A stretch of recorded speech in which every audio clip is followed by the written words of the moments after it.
En esta edición de las Creative Talks Podcast, cómo las sociedades antiguas reinventaron lo que hoy podrían ser las próximas ciudades. A diferencia de estas ciudades modernas, que les llamamos así solamente porque son más nuevas en cuestión del tiempo, tenían construidas sus ciudades de manera totalmente distinta, y ellos decían, no estaban concentrados en donde estaba en medio la gran ciudad y alrededor como la zona conurbada o la zona urbana, rural, los suburbios, etcétera, sino que todo convergía en un solo punto. Es decir, tú podías salir a la calle y toparte con un sembradío de cosas. La agricultura y la política convergían en el mismo lugar.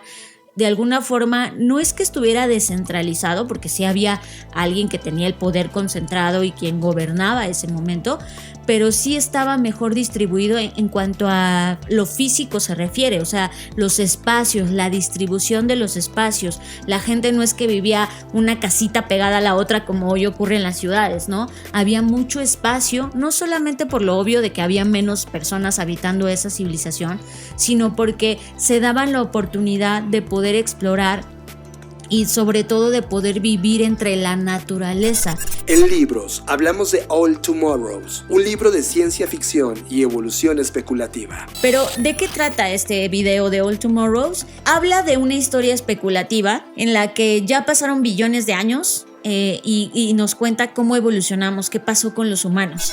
En Media hablamos de la serie Solos y el podcast de ciencia ficción Seth. ¿Cómo toma decisiones Jeff Bezos? Te mostramos su modelo. Y tenemos una potente recomendación de Sir Johnny Ive.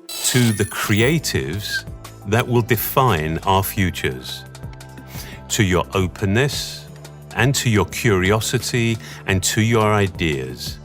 I wish you the very, very best on your next adventures.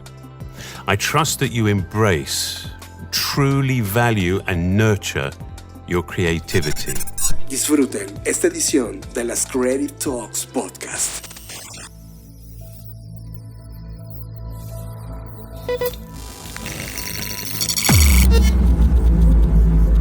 Black Creative Intelligence presenta.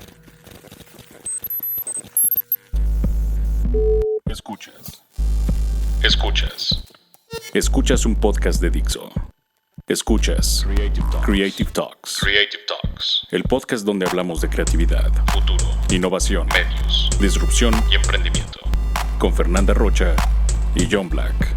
Por Dixo, La productora de podcast más importante de habla hispana. por Dixo. Hola, ¿qué tal? Bienvenidos a Creative Talks Podcast. El día de hoy estamos arrancando en un viernes porque la verdad ha sido una semana tremendamente compleja, pero ya estamos acá y el día de hoy, como siempre, me acompaña John Black. Hola, ¿qué tal? Soy John Black. Perdón por esta voz, traigo a Mérida en mi garganta, literal. Estos son los efectos de utilizar tecnología para mediar el medio ambiente y que yo la pase medianamente mejor cuando hay demasiado calor. Y el clima artificial dañó totalmente mi garganta y ahora estoy en un tratamiento. Pero al pie de guerra para esta edición de las Creative Talks Podcast. Así que bienvenidos, bienvenidas. Si es tu primera vez que estás en este podcast, bienvenido, disfruta. Esto es una sesión intensa.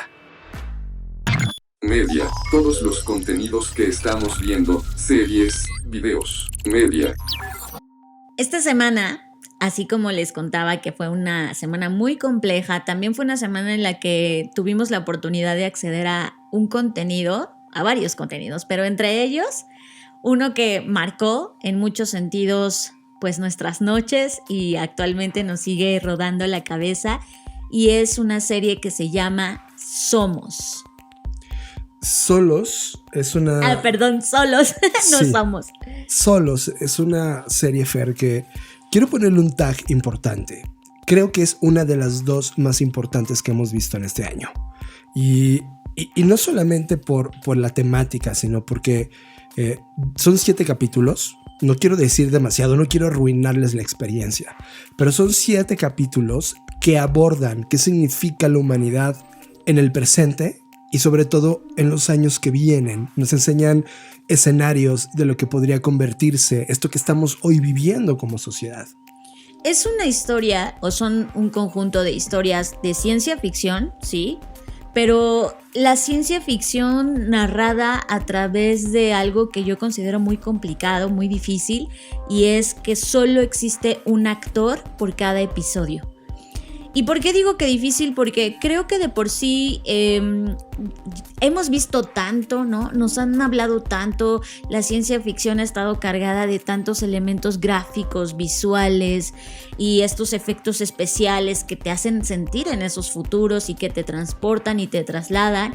Ahora imagínense contar una historia de ciencia ficción con solo una persona en la pantalla, un actor, y sin acudir a los recursos de efectos ni nada que tenga que ver con esta tecnología o estos estallidos impresionantes, sino solo un ser humano actuando y entregándose a una pantalla para hacerte sentir algo y para llevarte a ese mundo, a ese posible futuro. Creo que eso es lo que a mí más me conmovió de esta serie, el decir, híjole, es que siempre va a ser más importante la historia que tengas que contar, más allá de lo que puedas visualmente provocar, ¿no?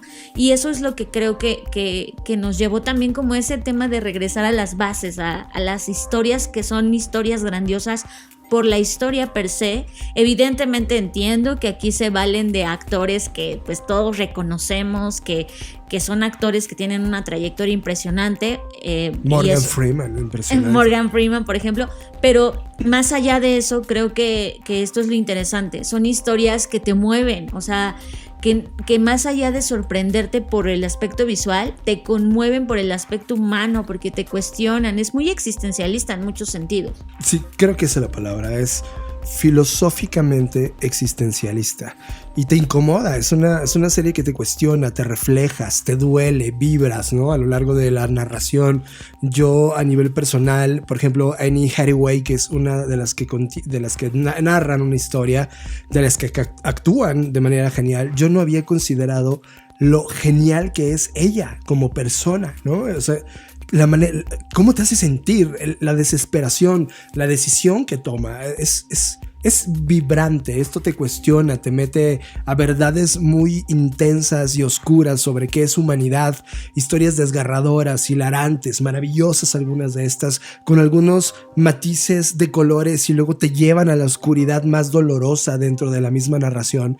Es una narración que podías sentirla con los ojos cerrados, da igual, pero evidentemente al abrir los ojos y verlo en la pantalla es como si fueras a un teatro, Fer, y pudieras meterte a la intimidad de ese momento que está siendo contado, actuado, sentido y vibrado por esa persona que te está dejando sentir, te está abriendo la puerta a su pedazo de vida y al por qué está en ese lugar.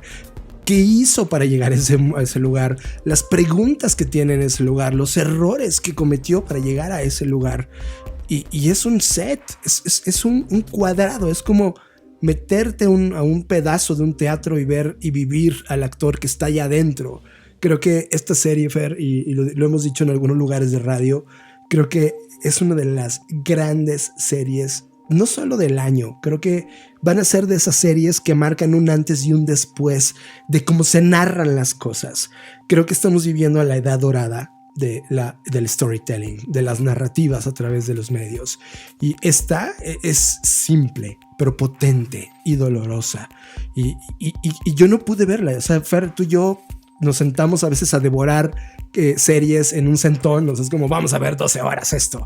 Pero esta no la puedes ver más de 2. O sea, nosotros nos dábamos una noche para exponernos a cada capítulo. Cada capítulo representa un dolor distinto, un punto de vista distinto que te cuestiona en lo personal, afecta tu vida. O sea, yo estoy afectado, estoy tocado, estoy cuestionado por las distintas formas y vistas que hay a lo largo de estas 7 historias, que si bien las entiendes por separado, hay una narrativa sutil que las une. Tú te darás cuenta a lo largo de esta inmersión. Pero Fer, me parece una obra artística en toda su expresión de la palabra, donde hay momentos icónicos. Hay historias como la de Leah, la de Tom, la de Peg, la de Sasha, que son brutales, y otras que son distintas. Hay un capítulo específico, no les quiero decir cuál, que inclusive te quedas con el ¿qué me intentó decir? ¿No? Y cuando te cae el 20 dices, madres, cabrón.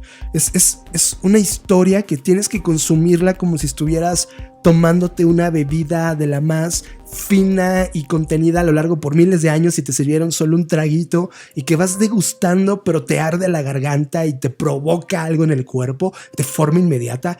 Esto es Solos. Esto es algo que, o sea, en verdad estoy contento de ver este tipo de contenidos, de la simpleza de narrativas, de la potencia del guión, de la no necesidad de efectos como tú dices. O sea, esto no es el mundo Marvel, ¿no? O sea, no es nada, pero sí lo es, porque está hablando de temas de ciencia ficción, pero no necesita de este desplegado de efectos especiales y CGI para poder contar la historia.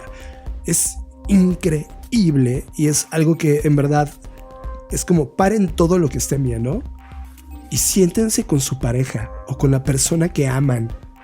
O con quien ustedes quieran, también solos. O solos, ¿no? Como menciono, porque al final el tema es la soledad. Y eso también es una forma de abordar esta experiencia que le llamamos vida. Estás escuchando Creative Talks Podcast. Bueno, y otro de los contenidos es en audio. Así como en algún momento les habíamos hablado de Caso 63, que pues sí, sigue en nuestras memorias. Bueno, pues hay un nuevo ejercicio que también está muy interesante y que aborda un problema que es inminente y del cual también ya hemos hablado en repetidas ocasiones en este podcast, que es el tema del agua o la crisis hídrica a la que seguramente ya nos estamos enfrentando. Este problema se va a agudizar con el paso del tiempo y bueno, pues esta historia nos plantea un escenario en donde efectivamente esto ocurre. El tema es que pareciera, y lo digo entre comillas, que ocurre de un día para otro, obviamente con consecuencias que ya se venían viendo y observando tal y cual está pasando al día de hoy, pero ocurre inminentemente. Se acaba el agua, pero en serio les digo, se acaba. Es decir, no es como que se cortó el agua porque el Cutzamala, en el caso de la Ciudad de México, o alguna de estas fuentes de agua tiene un problema o algo. No. Se acaba de que todos los mantos acuíferos están sobreexplotados, de que ya. ¿Y saben qué es lo que más cañón está? Que la historia comienza con un socavón, ¿no? Y es como...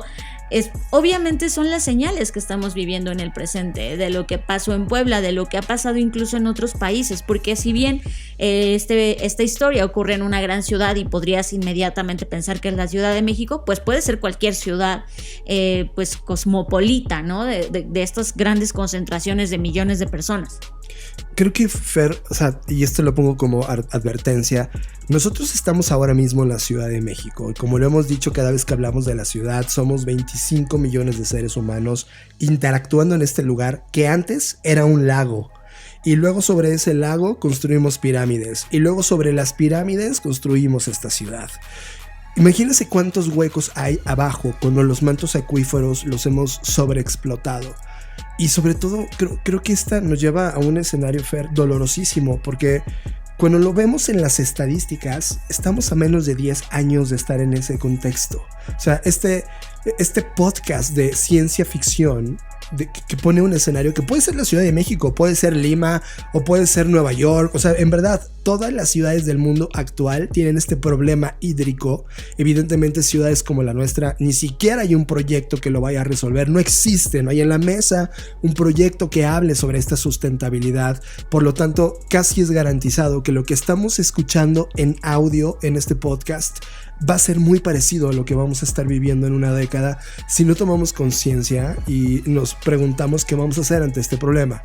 Advertencia, para los que son de México, hay un sonido particular dentro del podcast que te va a poner muy en alerta. Por favor, no te espantes, porque es parte de la narrativa, pero a Fer y a mí nos puso los pelos de punta y casi salimos del departamento corriendo y ten cuidado, es lo único que te pongo como advertencia, porque lo usan de manera indiscriminada. O sea, cuando tú vas a escuchar el podcast vas a correr, en verdad.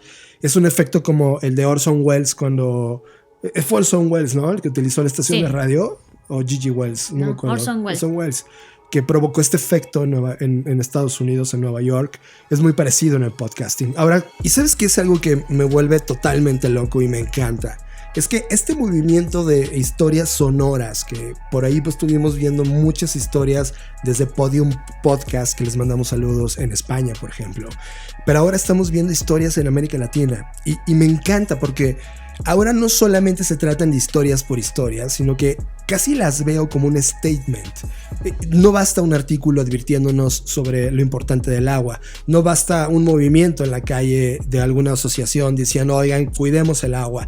Ahora también el podcast se está convirtiendo en un formato en el cual puede despertar una conciencia a través de un escenario probable y llevándonos el problema a 5 o 10 años en el futuro. Y eso me parece increíble. Creo que ahora el hueco es, ya todos los que escuchamos este podcast, te va a salir inevitablemente el hambre de, oye, ¿qué puedo hacer ahora? Creo que ahí hay un hueco importante. Creo que si Seth se está convirtiendo en este portavoz masivo de contar una historia que podía pasarnos a cualquier ciudad del mundo, ahora el tema es, ¿qué hago?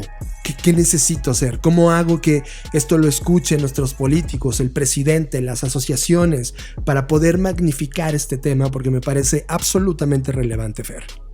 Y creo que también aquí la clave es la colaboración, ¿no? Que está habiendo entre Sonoro y esta productora llamada Shook Audio, que para quien no haya escuchado Shook Audio, yo ya había escuchado de ellos, pero porque tienen una casa, es como una librería, pero de audiolibros, y yo ya había escuchado de ellos, pero ahora que están haciendo esta alianza, que esta empresa la encabeza una periodista que se llama Rosana Fuentes Verain, bueno, pues creo que también eso nos habla de que ya estamos volteando a ver alianzas, ¿no? Que ya no es como ir solos o decir, bueno, yo voy a hacer este proyecto y pues ya voy solito, sino que esta colaboración en donde además pues a los actores que invitaron y quienes prestan las voces para esto, que son también actores conocidos, al menos aquí en México, Tenoch Huerta, Alejandra Robles Gil y Manuel Balbi, creo que también le da esta robustez que este tipo de proyectos audibles necesitan, porque creo que también el tema en donde pues no puedes ver una pantalla y no estás viendo realmente nada, todo lo estás imaginando, pues el tema de no solo la producción del audio, que es muy buena,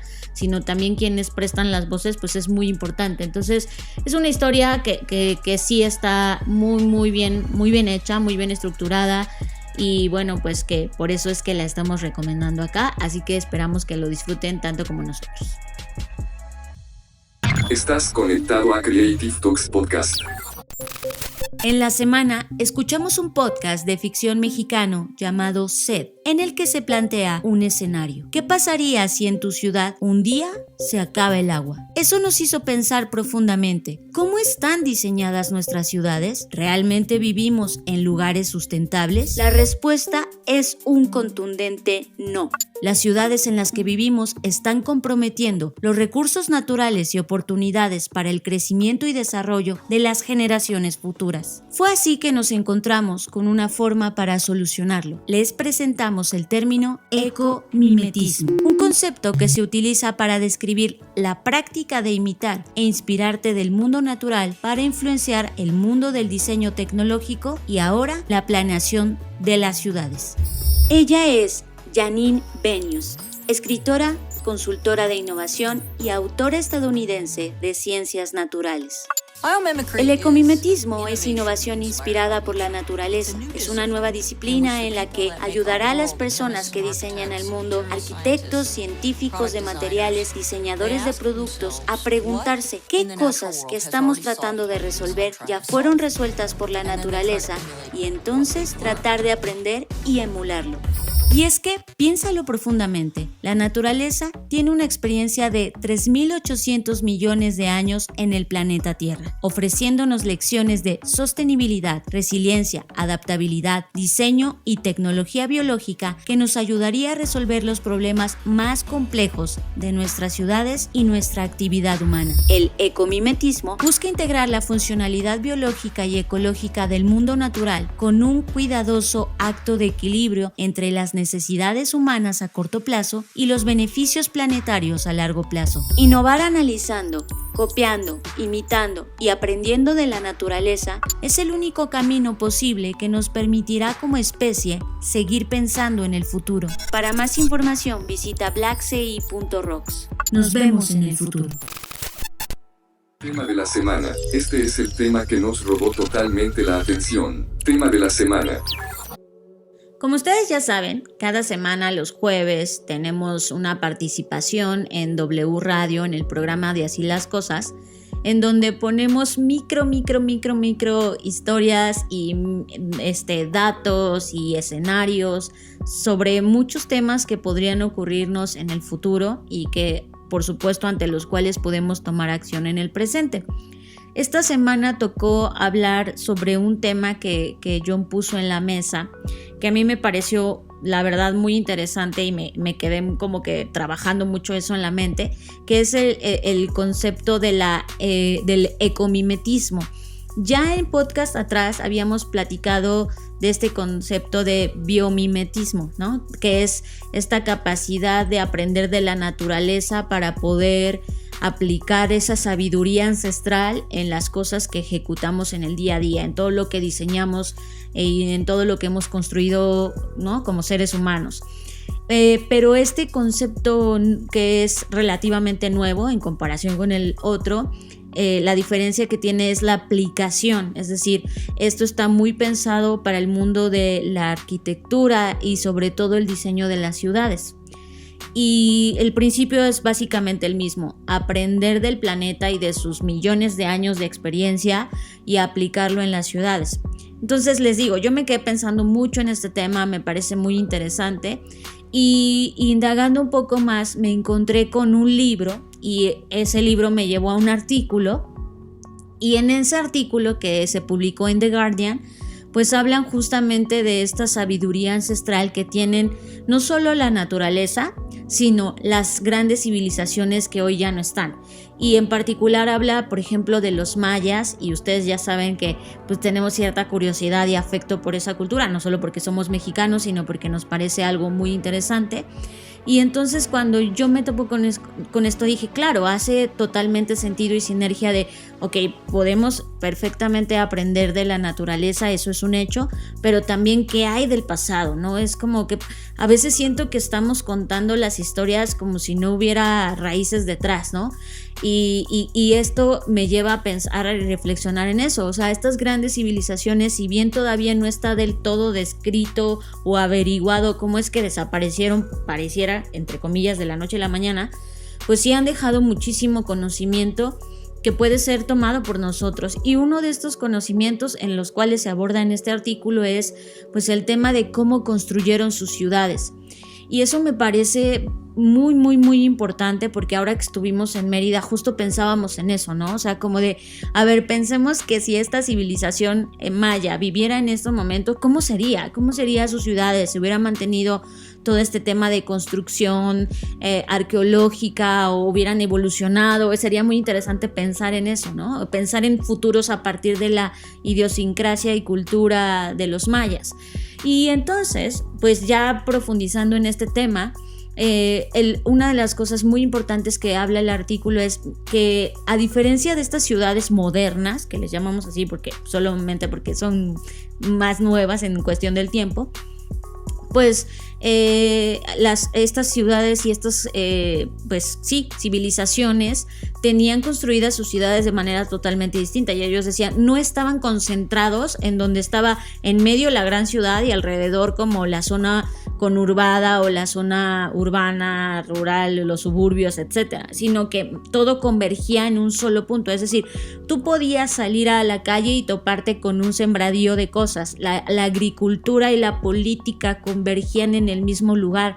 De alguna forma, no es que estuviera descentralizado, porque sí había alguien que tenía el poder concentrado y quien gobernaba ese momento, pero sí estaba mejor distribuido en cuanto a lo físico se refiere, o sea, los espacios, la distribución de los espacios. La gente no es que vivía una casita pegada a la otra como hoy ocurre en las ciudades, ¿no? Había mucho espacio, no solamente por lo obvio de que había menos personas habitando esa civilización, sino porque se daban la oportunidad de poder explorar y sobre todo de poder vivir entre la naturaleza y no de manera invasiva, aunque sí evidentemente como todas las civilizaciones intervinieron la naturaleza para poder sembrar, para poder hacer ciertas cosas, no era como algo tan invasivo como lo que es el día de hoy las ciudades. Y además lo que más me llama la atención es este punto de hoy sí funciona así, o sea, hoy mucha gente que ha intentado irse de la ciudad porque es muy cara, porque es muy peligrosa, porque es muy violenta, pues al final no lo logra porque pues el trabajo está aquí, las grandes compañías, las organizaciones, no sé, incluso las secretarías de las cosas que necesitamos están concentradas en un solo punto, que es en este caso la Ciudad de México.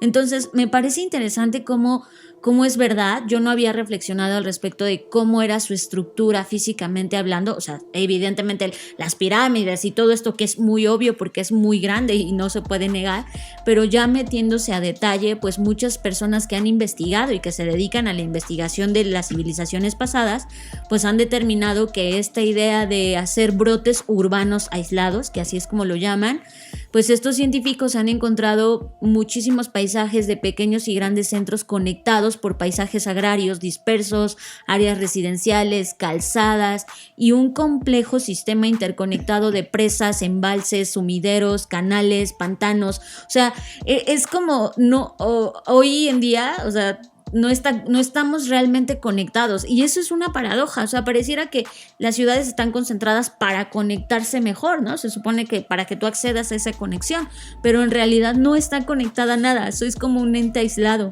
Lo más complejo, lo que más me preocupa, Fer, es que los datos de crecimiento urbano nos van a llevar a un punto en donde de aquí al 2050 8 de cada 10 humanos de este planeta van a vivir en estas ciudades. O sea, tenemos 20 años o 30 para revertir ese dato. Sí, y a esto que se refiere John es por el tema de pues los desplazados por el cambio climático, ¿no? Muchas personas que ya ahorita está pasando en muchos lugares del mundo, pues están teniendo que mover de sus lugares de origen no porque quieran ir a la ciudad y porque la ciudad sea su aspiración, se están teniendo que mover porque no les queda de otra, porque los lugares en donde viven ya no se puede vivir realmente, ¿no? Entonces sí, el campo va a atravesar su riesgo más importante, que es el calentamiento global. Y hoy lo estamos viendo con las temperaturas que, por ejemplo, pues se presentaron en Canadá, ¿no? El tema de que están ardiendo literalmente en las temperaturas arriba de 50 grados que platicábamos John y yo, es que no estamos diseñados como humanos para esas temperaturas, ¿no? Entonces, justo esto aborda, y esa es la contraparte del artículo, o sea, no solo aborda la parte como de, ay, pues qué bien vivían y cómo podemos aprender de esto, sino también la contraparte de una de las razones por las que estas civilizaciones o hipótesis que se tiene de que desaparecieron fue por las sequías. Y eso es como, ok, pareciera, ¿no? Que la historia nos está diciendo, esto ya pasó, esto ya lo vivieron. Y cómo estas posibles sequías que ocurrieron en esos tiempos, en esos momentos de estas civilizaciones, pues son las que los obligaron a comenzarse a desplazar, e incluso podría ser que esa es una de las principales razones por las que hubo el declive de estas civilizaciones. Entonces, creo que aquí hay dos partes. La parte de este concepto de que digamos que es un derivado del concepto que ya habíamos hablado de la biomimética o de la biomimesis, y ahora este ecomimetismo. Creo que o sea, esta idea de poder aprender la naturaleza ya está dejando de ser solo. Y ojo, no es que no existiera antes, me queda claro que hay muchas construcciones en el mundo que se han hecho ahí así, pero es con mucha tecnología, ¿no? En los laboratorios, el MIT, etcétera. Y lo han abordado más como paisajismo en términos de estética, no realmente de entender el ecosistema y el equilibrio. Sí, que eso es a lo que voy, o sea, yo me pongo a pensar, por ejemplo, esta Ciudad de México, ¿no?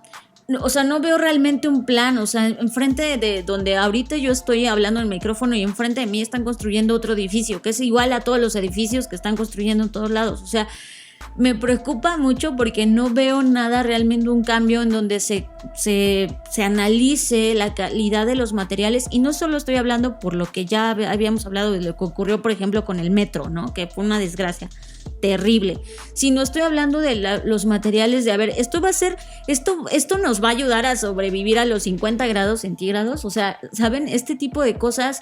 Y yo no veo en la ciudad ni en ningún lado en este momento proyectos, a excepción de los que tienen las grandes corporativos como Google o estos de Toyota, ¿no? Que han hecho estas ciudades desde cero, pero es como, ok, entiendo que es más fácil crear algo desde cero porque puedes poner tus nuevas reglas y nuevas cosas, pero lo que me preocupa es, ok, van a crear sus nuevas ciudades y solo se van a poder mudar ahí unos cuantos y los pobres nos vamos a quedar aquí en las ciudades normales viviendo. O sea, eso es algo que me preocupa muchísimo. Y yo no veo otro escenario, Fer. O sea, yo no veo que entre un gobierno a liderar un país como el nuestro de 150 millones de seres humanos con un proyecto de futuro donde haya 3 o 4 generaciones trabajando para resolver. Ellos quieren solo implementar proyectos de 3 o 4 años y el que sigue, 3 o 4 años y el que sigue.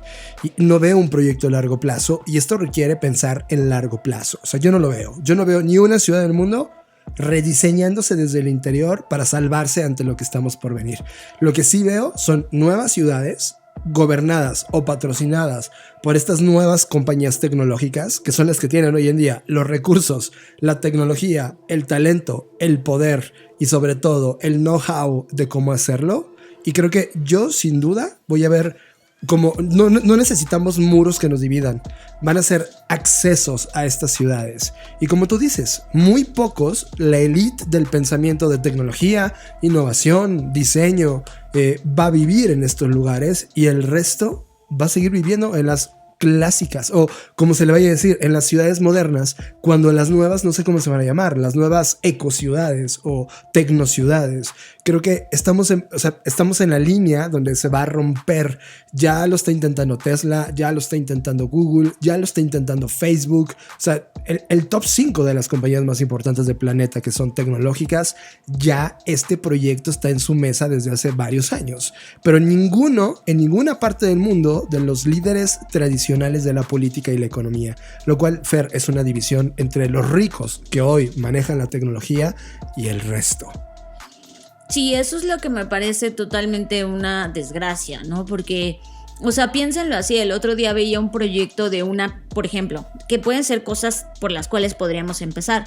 Un proyecto de una pintura, así una pintura con la que pintas tu casa, que puede reducir la temperatura, porque está hecha de ciertos materiales que hacen una mejor refracción de la luz y entonces pueden evitar que se caliente tanto, ¿no?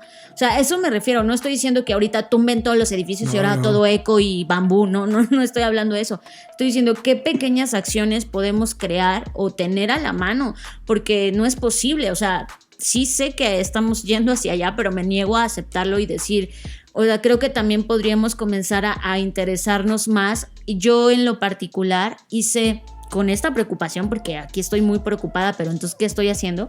Bueno, ante esta preocupación lo que hice fue crear una base de datos que compila todos los proyectos que pude alcanzar a ver. Seguramente hay más, son más de 300, pero seguramente hay más, pero son los que alcancé a ver de políticas públicas, de compañías que sí se están sumando a pues un poco intentar resarcir los daños del efecto del cambio climático. Entonces es un repositorio, es una base de datos que creé en Notion. La liga la compartí en mis redes sociales. La vamos a poner en el post.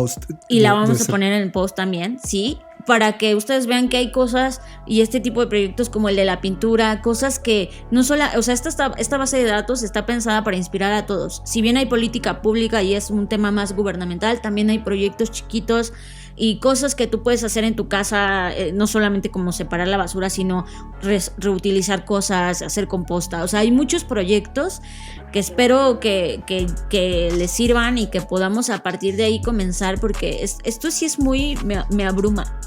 Es que nos abruma porque estamos viendo lo que va a pasar. O sea, en el presente no te das cuenta. Es como de, pues sigue estando bien, sigue lloviendo en algunos lados y en algunos lados están a 55 grados centígrados. Si lo avientas 5 años al futuro, la pregunta es, ¿el lugar donde tú vives está listo para tener 55 grados centígrados con poca agua? Piénsalo. No. Y así la respuesta es el 99% del mundo no está listo. El tema es que cuando volteas a preguntarle a la gente que administra tus ciudades, ¿hay un proyecto? No. Y la gente que está construyendo nuevas cosas es, oigan, ¿están construyendo con base en este proyecto? No. Lo cual, ¿qué significa? Va a ser desastroso. Entonces, la conexión de hablar, por ejemplo, del podcast de Seth, cuando lo conectas con este tema central, tiene todo que ver.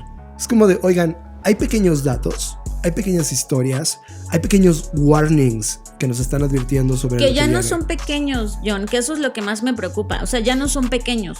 Yo recuerdo cuando era niña empezaba a escuchar estas conversaciones de los adultos, algo lejano, ¿no? No, en tal parte ya se está derritiendo no sé qué cosa y lo escuchabas como algo lejano, pero hoy te despiertas, ves en tu timeline la gente ardiendo, socavones en todos lados, lluvias extremas, lo que pasó en Japón de que se vino como una cantidad de agua desbordante que arrasó con una pequeña ciudad. O sea, es como, es que, ¿qué pasa? Happening. ¿Estamos ciegos o qué diablos? O sea, Happening. está pasando ahora. Ya no es un tema del futuro de, en el futuro se va a acabar el agua. No, se está acabando. En México, por ejemplo, hay muchas comunidades, muchas alcaldías alcaldías se les llama hoy, ¿no? Sí. Que Que llevan años que le recortan. llevan el agua. años sin agua o que les recortan el agua. O sea, no porque no lo estés viviendo tú significa que no está pasando.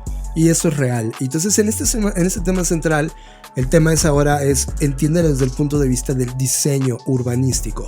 Y ya no es un tema solo de estética o de materiales, sino de comprender la plataforma más importante donde estamos viviendo, el planeta. Porque estamos, en verdad, lo estamos echando a perder. Hay un dato que me preocupa, Fer, para cerrar esta preocupación. Las distintas análisis dicen, no, pues el cambio va a ser gradual de 2020 a 2050. Pero encontramos un estudio que corrió más de 130 simulaciones donde dijeron, oigan, no es cierto. espérense, esto puede suceder en 5 años. 5 fucking años. O sea, hoy estamos en el 2021, esta es la línea del tiempo. 2026, esto ya está pasando. Pero ya para todos. O sea, no te dice nada que los Juegos Olímpicos no se puedan hacer con las condiciones normales, que ya llevamos 2 años intentándolos y que no hemos sido capaces como humanidad de ponernos de acuerdo solo en ponernos un maldito tapabocas. Es brutal, en verdad. Nuestra generación es una de las generaciones de mayor aprendizaje, pero al mismo tiempo la más estúpida de la historia, por no entender las herramientas que tenemos en las manos y las reglas que tenemos que seguir para seguir subsistiendo. 5 años. Esa simulación a mí me estremeció, porque no es como que Maussan diciéndote en 5 años. Son datos científicos que ahora ellos están divulgando por el mundo y que se topan con paredes de no le digas eso a la gente porque va a dejar de comprar mis refrescos. Eso es lo preocupante. O no le digas porque me va a dejar de comprar mis residencias en Miami. Eso es lo preocupante. Humanos, ya no estamos haciendo business as usual. Ahora ya entramos, ya no solo en la franja de hay que cambiar, sino ahora de ¿sobreviviremos esto? Y eso es preocupante porque lamentablemente, y esto es muy brutal y suena horrible que lo diga, muy pocos vamos a sobrevivir en las condiciones que en verdad la vida nos pueda dar. Y eso será una locura y es injusto y sobre todo es doloroso, porque va a ser doloroso los siguientes 5 años. Estás conectado a Creative Talks Podcast. Este es quizá el tema más importante del que hemos hablado en esta sección. Esto lo cambiará todo. En estos momentos, una ola de calor con temperaturas históricas asfixia parte de Norteamérica con temperaturas de entre los 45 hasta los 54 grados centígrados. Estas temperaturas serán las más frescas de lo que estamos por vivir. Las últimas 2 décadas han sido las más cálidas registradas desde el comienzo de las mediciones en la década de 1850. Ante este escenario, en 2018, el Grupo Intergubernamental de Expertos sobre el Cambio Cambio Climático pidió contener el aumento de la temperatura promedio global a 1.5 grados y no a 2 grados como se acordó en el Acuerdo de París de 2015. Esto nos obligaría a adoptar cambios rápidos y sin precedentes en la forma en que usamos la energía para comer, viajar y vivir. Sin embargo, no hemos cambiado nada. Al ritmo actual de calentamiento, las temperaturas mundiales serían 1.5 grados más altas entre 2030 y 2052. Un reciente estudio de la Organización Meteorológica Mundial menciona que es posible que el planeta rebase esa barrera de los 1.5 grados en alguno de los próximos 5 años. Esto tendría efectos inmediatos, convertiría a 1.000 millones de personas en refugiados climáticos, el nivel del mar subiría más de 1 metro debido a la reducción del hielo marino en los polos, lo cual inundaría estados y poblaciones enteras. Se incrementarían las sequías, amenazando los ríos y los cultivos del planeta. Pondríamos en riesgo bienes materiales necesarios para la subsistencia, seguridad alimentaria, suministro de agua, seguridad humana y los eventos climáticos serían cada vez más violentos. Para evitarlo, se necesita que las emisiones globales caigan a un ritmo del 7.6% anual durante esta década, algo que en este momento no figura en los planes de los gobiernos ni las empresas del mundo. Necesitamos transitar hacia la generación energética de cero emisiones, usar energías renovables, cambiar sistemas alimentarios, así como cambiar de dieta abandonando productos animales que requieren uso intensivo de tierras. Esto no es una especulación.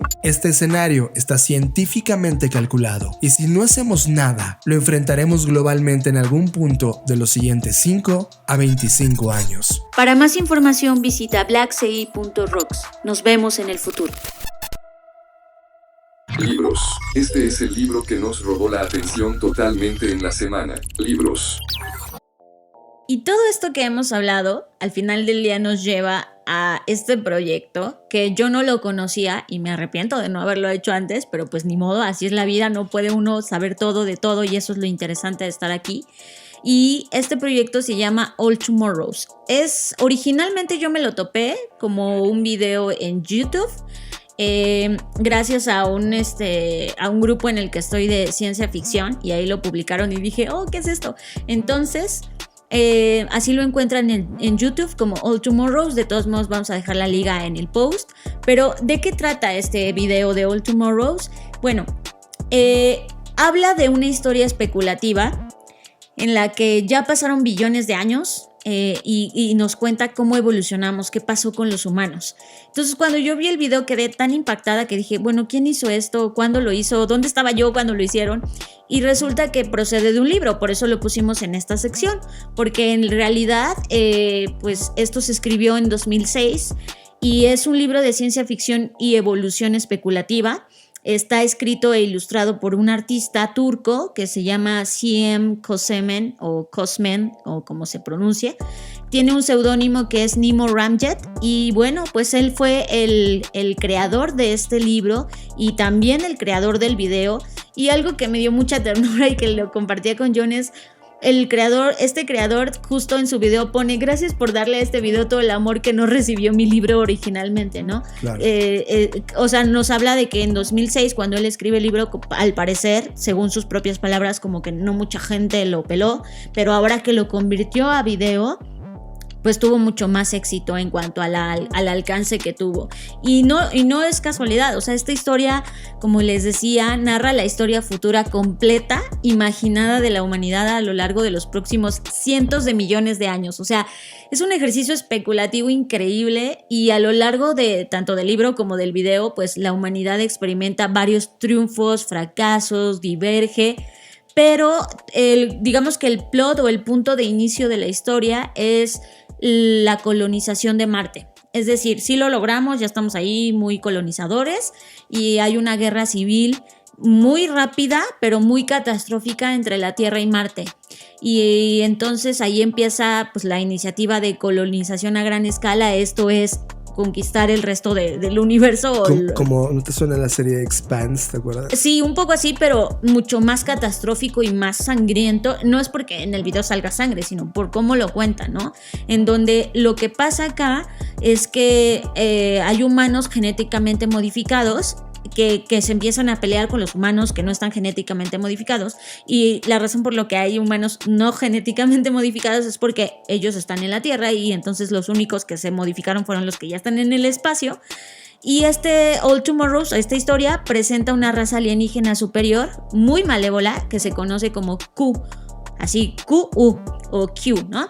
Y esta religión, o sea, estas personas o estos alienígenas practican una religión que les motiva a rehacer el universo a través de la ingeniería genética. Y adivinen quién es parte de su experimento, pues nosotros los seres humanos. Entonces, bueno, ya no les voy a quemar más la historia, pero habla de muchas cosas de bioingeniería y además los dibujos están increíbles, son raros, o sea, no es como que el típico alienígena que te imaginas o que tienes en tu mente gracias a películas como Mars Attack o Alien. Sí, es otro tipo de alienígenas, porque pues como él es artista, pues hizo los dibujos y todo y están increíbles. Y bueno, pasan una serie de cosas, pero pues estos entes malévolos pues resulta que están experimentando y que por eso hay humanos genéticamente modificados, porque son parte como de este experimento. Y entonces el ser humano sin modificación pues se vuelve como la nueva aspiración, y a estos humanos que no han sido modificados se les conoce como asteromorfos, y es una cosa muy loca. Entonces es un viaje y al final termina, eso no se los voy a quemar porque obviamente es parte de la sorpresa, pero el cómo termina, la frase con la que termina es como no puede ser. Es increíble, es una historia que te hace imaginar cientos de millones de años adelante. Y qué pasaría, o sea, creo que es maravilloso este atrevimiento, y eso es lo que me gusta del diseño especulativo, ¿no? Que se puede salir de las reglas del tiempo-espacio y volarse y pensar en muchas posibilidades, y está increíble, es una historia que no se pueden perder, está en YouTube y el libro también está disponible en su página, entonces no hay pretexto para no acceder a estas historias. Estás conectado a Creative Talks Podcast. Como saben, somos super fans, bueno, al menos Tú. yo. Sí. Aclaro, cierro. Del Sir Johnny Ive. Johnny Ive, para quien no lo conozca, por si dice, ¿quién es ese tipo? Es uno de los tipos más brillantes dentro de Apple. Ahora ya no está dentro de Apple, pero prácticamente fue el responsable de la estética visual UX, UI, desde el iPod hasta las últimas iPads. Y de hecho todo el complejo actual donde las instalaciones de Apple, los headquarters de Apple están diseñados en este gran círculo, ¿no? Es diseño de Johnny Ive. Johnny Ive dejó Apple y creó su propia compañía que se llama Love From, junto con otros grandes diseñadores y pensadores de diseño. Y lo que ocurre es que dio un discurso súper interesante en el California College of Arts para esta generación de graduados de 2021, y tenemos un fragmento de esta gran sesión que puso, y solo quiero poner dos ideas en la mesa y lo voy a leer textual. Johnny Ive dice: este no es el momento de buscar la cómoda familiaridad del pasado, sino más bien construir y hacer algo nuevo. Las opiniones no son ideas. Las opiniones no son tan importantes como las ideas. Las opiniones son solo opiniones. Las ideas implican ser curioso, alimenta nuestro apetito por aprender, y querer aprender es mucho más importante que tener la razón. Esto entre otras cosas que les dijo a esa generación, sobre todo porque, piénsalo, imagínate que tú eres de estos niños que se está graduando. Uno, has vivido durante 1 año y medio en un total fuera del status quo, es decir, entró la disrupción a tu vida, el mundo diciéndote hello, de esto se va a tratar el resto de tu vida, niño. Y a pesar de este 1 año y medio, las personas que hoy estamos en el mercado laboral, hoy estamos en el mercado generando y creando, les contamos a estas generaciones del pasado: oigan, ¿qué creen? Ya no lean libros. Se trata de inventar los nuevos parámetros, porque todo lo que pensábamos que era, ya no es. Lo dice uno de los grandes diseñadores que hoy nos tiene aquí. Claro, podemos criticar el trabajo de la compañía. De hecho, por eso se salió de Apple. Porque ya no necesitamos compañías tecnológicas que te digan que tu teléfono móvil solo dura 1 año. Necesitamos compañías tecnológicas que piensen arriba de todo eso. Necesitamos compañías de todo tipo, no solo tecnológicas, que estén con las nuevas reglas del mundo que se está volviendo violento. Su objetivo es eliminarnos porque somos una plaga. Y si no entendemos esa nueva ecuación, no vamos a estar más acá. Me encanta lo que dice Jony Ive y los dejamos con este audio para que escuchen a Sir Jony Ive. As a generation of creatives with your own new and hopeful ideas, you are critically important. As President Beale noted, this is not the time to seek the comfortable familiarity of the past, but rather to build and make something new. And so to all of you, my heartfelt congratulations. I've always felt a particular connection with people who create, who have ideas, who make. A connection that transcends age or discipline. And while we practice in many different ways as designers, painters, sculptors, writers, and architects, our work essentially comes from the same place. So with the sincere hope of being useful, I would like to share a little of my personal journey with you. And while it is personal, I hope it resonates as the journey of a fellow creative. While developing my design practice legitimized and channeled my creativity, I started to feel that my childhood dreaming and imagination was being left behind. Now, college is, of course, exactly the place, exactly the time to focus on developing our professional skills. But what bothered me was just how easily my attention was consumed with the specific skills of design rather than the fundamentally important ones of creating. Not to sound hopelessly dramatic, but I almost felt I was betraying the dreaming and the wondering that had really sustained me as a child. Without imagination, without profoundly new thinking and potent ideas, our practice has no purpose. That creating and thinking should always be afforded a rare respect. And this is the important thing. Always a rare respect, not only when the ideas are good, and not only if the circumstances are easy and convenient. If we make it our habit to respect our ideas and our process, we increase the probability that they will actually be good and worthy of that respect. My encouragement is to be committed and proactive in caring for that deep, creative part of yourself that is easily overlooked. To develop an unconditional respect for your creativity, which will sustain you during the times when the ideas are either sparse or not very good. Our professional skills develop with repetition. Our creativity develops with deep care and intention. Ideas, by definition, are always fragile. If they were resolved, they wouldn't be ideas. They would be products that were ready to ship. I've come to learn that you have to make an extraordinary effort not to focus on the problems which are implicated with any new idea. These problems are known, they're quantifiable and understood. But you have to focus on the actual idea, which is partial, tentative, and unproven. If you don't actively suspend your disbelief, if you don't believe there is a solution to the problems, of course you will lose faith in your idea. That is why criticism and focusing on the problems can be so damaging, particularly in the absence of a constructive idea. Remember, opinions are not ideas. Opinions are not as important as ideas. Opinions are just opinions. Perhaps the most important thing I can share with you today is about curiosity. being truly open, inquisitive and curious has become the very basis for all that I do and how I think. Having a genuine relish for being surprised and for learning is fundamental to creating.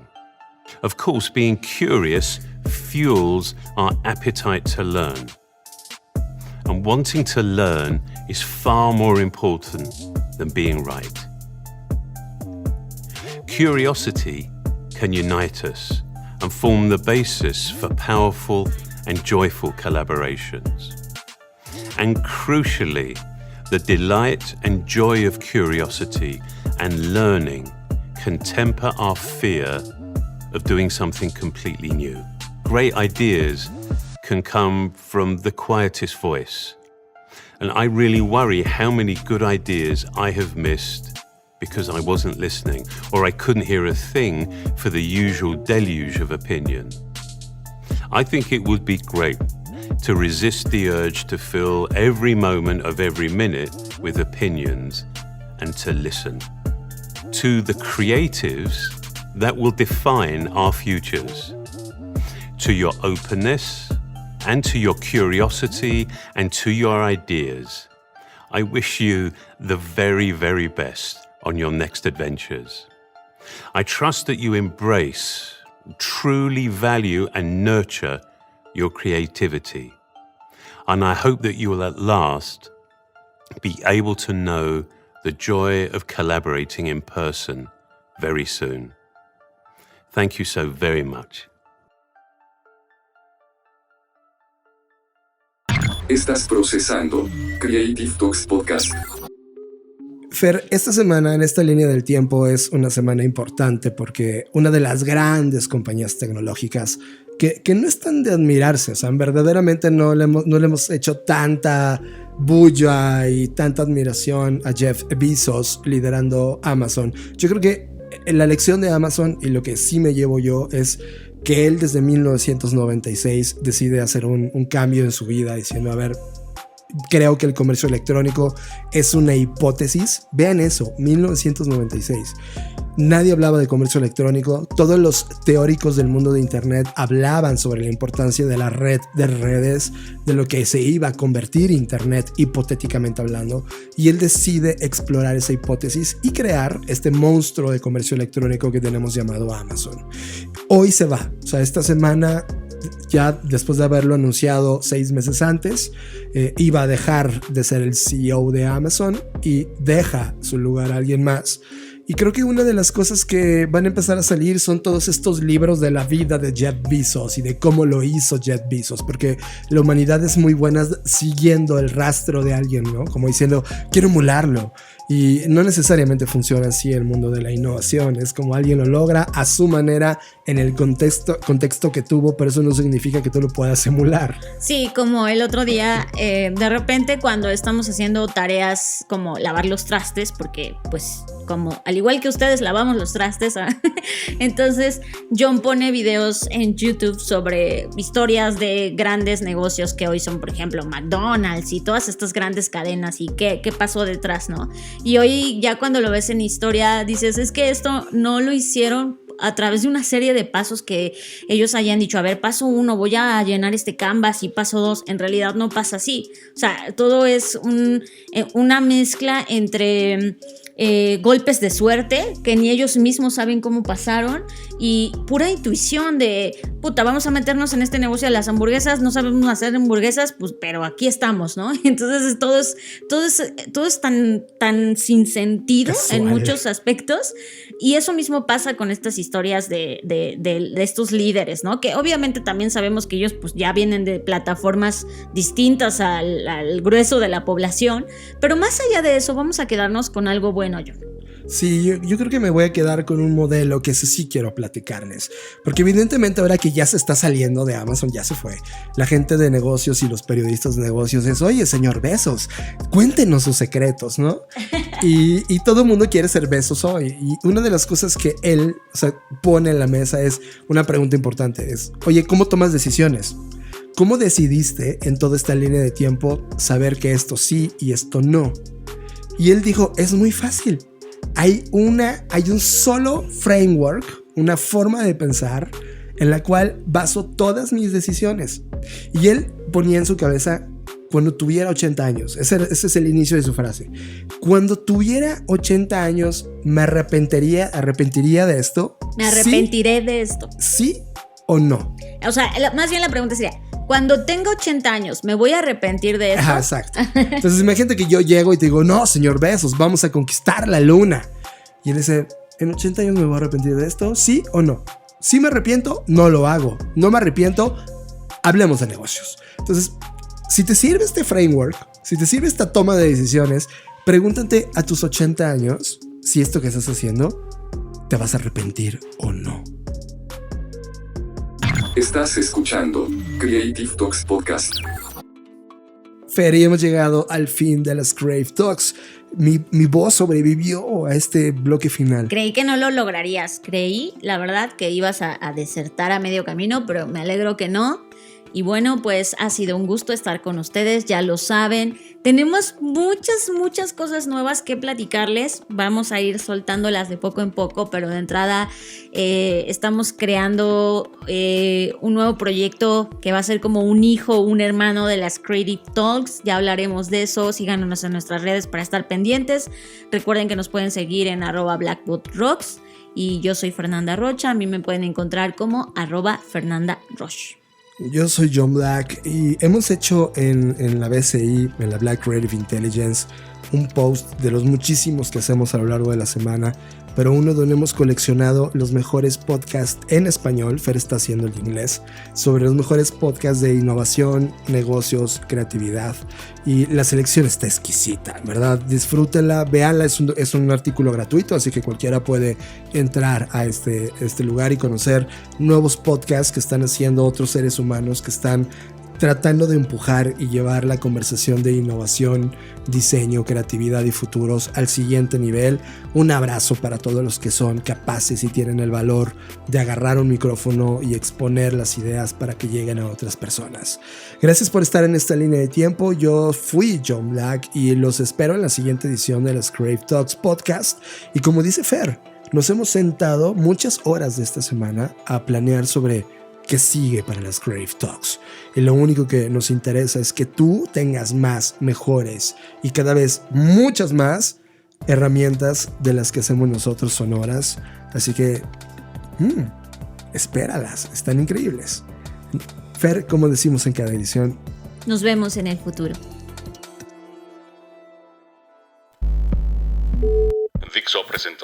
Dixo presentó Creative Talks. el podcast en donde hablamos de creatividad, innovación, medios, disrupción y emprendimiento. Con Fernanda Rocha y John Black. Por Dixo, La productora de podcast más importante de habla hispana. Nos escuchamos en el futuro.